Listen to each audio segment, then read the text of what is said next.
মথা যে এই বলে মহারাজ বলে মহারাজ তো কবে এবলিস্ট হয়ে গেছে। মহারাজ শব্দ ব্যবহার করাটাই অন্যায়। কারণ 1969-এ রাজন্যবতা বিলুপ করে এদের এককালীন টাকা দিয়ে দেওয়া হয়েছে। সিলিং লিমিট করে কেউ 45 একরের বেশি জায়গা রাখতে পারবে না। মহারাজ কেন লেখা আমি বুঝি না। এটা তো কনফিউজিং ওয়ার্ড।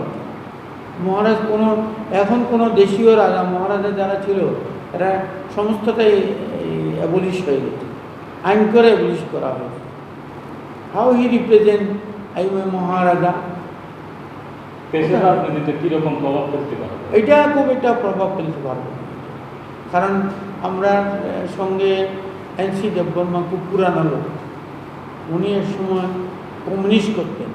বিপ্লব দেবের নেতৃত্বে উনিও সরকারে আছেন এবং অন্যরাও আছেন।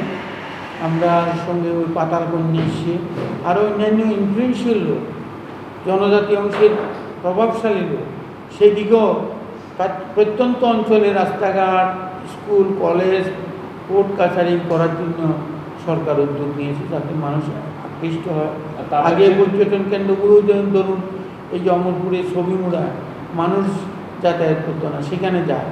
মাথা বাড়িটা নতুন করে সাজানো হচ্ছে, কোটি কোটি টাকা ব্যয় করে। তাদের যে গ্যাটার টিপ্লালেন দাবি, হ্যাঁ, মথার যে গ্যাটার টিপ্লালেন দাবি, এই দাবিটা কতটুকু কিছু করতে পারে না, পাওয়া যাবে?